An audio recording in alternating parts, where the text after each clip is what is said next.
Welcome to the third and final day of Wales Rally GB. This iconic rally has saved the best till last, and the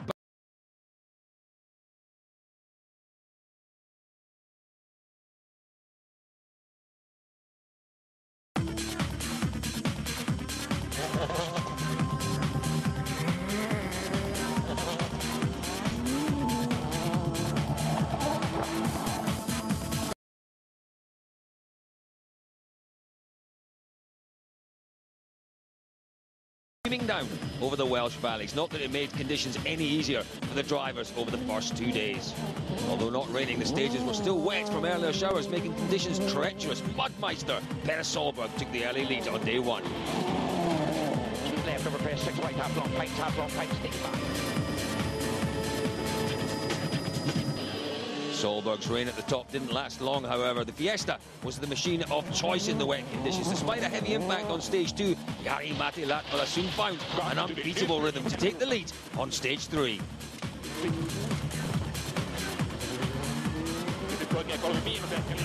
And 3 times winner in the Welsh Valley, Sebastian Loeb followed suit on the same stage, unable to match the flying Latvala, but passing Solberg for second place.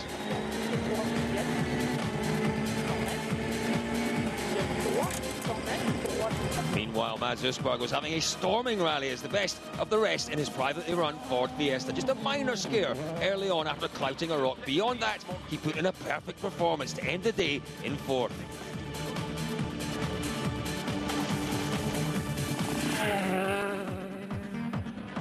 But the big surprise came in the form of Mikko Hirvonen. Just couldn't get to grips with his DS3 in the slippery conditions. Citroen's number 2 languished down in 5th.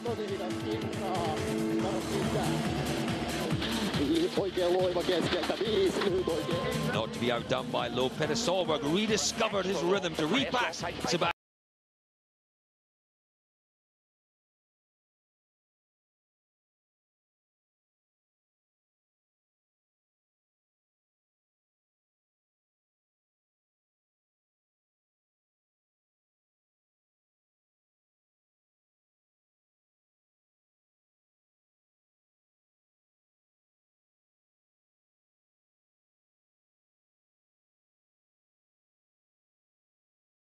Was the first to drop a wheel in the ditch, while Latvala too very nearly slid off the road just moments later.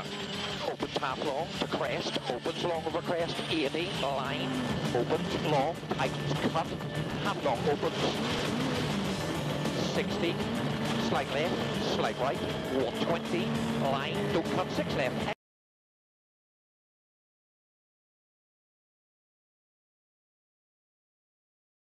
And starting to eat his way into Solberg's advantage. And things simply have been improving, well, slightly for Loeb, but not for Mikko. The Finn simply couldn't match the pace of the 4 cars ahead, and he continued to slip away.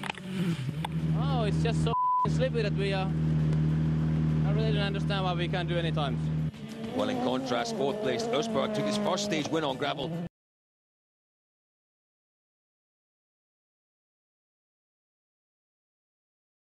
Were at it. Oyst Tanak was embroiled in an in-house battle with his M-Sport teammate Evgeny Novikov for 6th place. Novikov was pushing, but his teammate had the edge.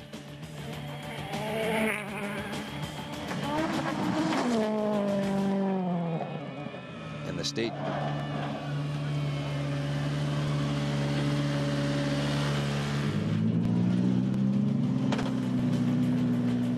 I don't understand that, because in Finland we had a problem. My tires were wearing a lot, and it just felt really...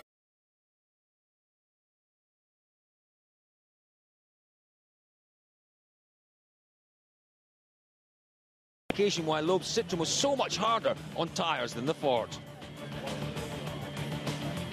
We have to push very hard to try to do the time we are doing.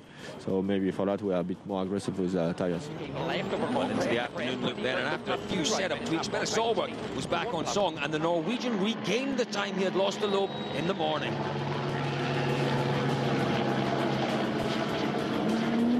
Meanwhile, Latvala looks stronger than ever in the top spot. The factory Fords head into day 3 aiming for the first 1-2 finish of 2012. 120 oikein 3. Jatkuu se 3, älä panssari. Well, here's how it stands then after 2 days. Latvala is out in front with Solberg second, but the gap between himself and Loeb is just 6.4 seconds. Rosberg in a fantastic fourth with Herven in fifth. Tanak, Novikov and Thierry Neuville close out the top 8. Well, the final day features a return to 3 South Wales stages, not used last year, with Port Talbot and Riola, followed by a trip back to Walters Arena, which hosted shakedown and qualifying, the second pass of which will run as the power stage.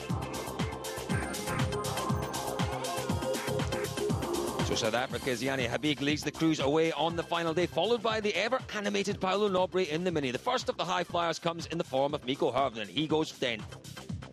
Mads Østberg goes 11th with the top 3 of Loeb, Solberg and finally Jari Matti closing out the WRC starters today.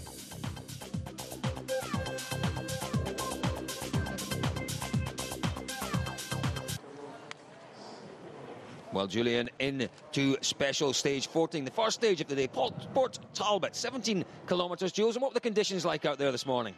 Well, it was, again, it's considering we've come forward a couple of months, we're still slippy and muddy. You can see there, quite tricky for the guys out there. It's not an easy stage, very, very fast stage. When we did it on the recce, unbelievably brave you need to be in here. Some very, very heavy stuff. Evgeny, we could hear you revving the engine as if you went straight on or something or got stuck. The end of the stage was a bit slippery, so some corners were very slippery and the braking also. So just before a very tight corner, yes, missed a bit of braking, and that's all. Well, Julian, a battle between Tanak and Novikov. Novikov with that off, really handing the advantage to Oyt Tanak. Well, that's it. Oyt won't know about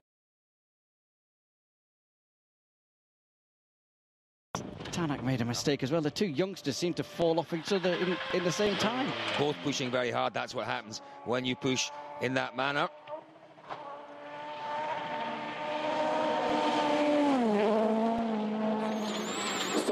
Mikko Hervnen, Julian, a really disappointing rally for him. He needs to find a bit of pace today, a bit of confidence ahead of the last 3 rounds of the year. That's it. With the two guys behind him spinning and going off, that took the pressure off him from behind, but he needs to try and get this pace up.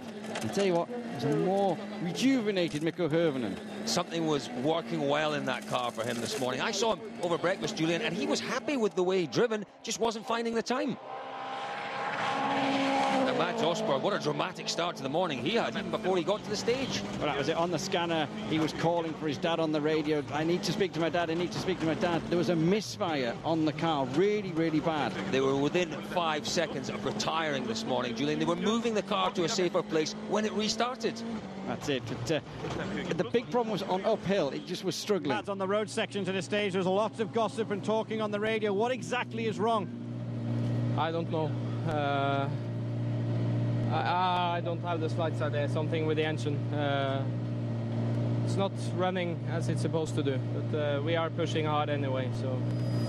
Well, certainly concerning times for us, but we're staying ahead of Mikko Hervnen into our top 3 now, Julian. That's it, and Petter wasn't really under pressure for anyone behind him other than that man, Sebastian Loeb. Not really pressure at all then, was it? Really great battle ahead this morning between Solberg and Loeb. Loeb has been quicker than Solberg on the morning, the first passes of the rally so far. Let's see what he can do in this stage. Into 5 left plus, long, opens, 60. Slight left, 40. Cut 6 right, half long, keep in, 50. It's a 6.4 second advantage he had over this man. I tell you what, that's nothing. Nothing when you've got Sebastian Loeb chasing you down. Well, Loeb was certainly on a mission this morning, Julian, and he mastered the first stage of the day. I think both cars were working really, really well. The Citroen's working better. The damper, the muddier it is, they seem to have the traction. It's when it starts to dry out that they struggle. This morning, they were back on it, and it was scaring Petter Solberg, that's for sure. I think the stage was a bit better for us today, so I tried. We will see. It's still 5 stages to go, so we have to try. Well, he certainly pushed pretty hard through there, Sebastian Loeb. Petter Solberg with that lead over him going into the final day. It is a slender 6.4 seconds before the stage. Yeah, the splits haven't been looking good, though.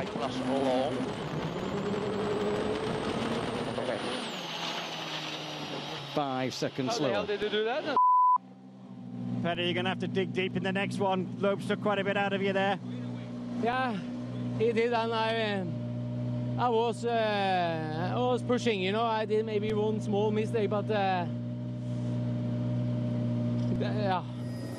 Well, you can't afford any mistakes with Sebastian Loeb pushing down. So, Ben Solberg with a lot of pressure on him. But what's the pressure like on this man this morning, Julian? A big lead going into the final day. Is he going to feel the pressure?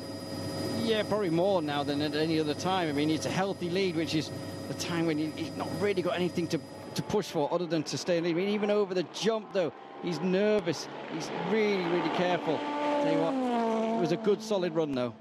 To be honest, I've never been so great on this stage. The Portal, I don't know why it doesn't suit my driving style. So it's all right that we have now done it, so we can move on to the next stage. Well, Latvia's lead remains close to half a minute, but Solberg, he's in trouble. The gap between Loeb and Solberg just now 1.4 seconds. Further back, Novikov's off leaves him almost 40 seconds behind Tanak, despite his teammate's own mistake. So, as expected, Loeb is on the attack in South Wales. Can Solberg hang on to second? Join us again in a few minutes to find out.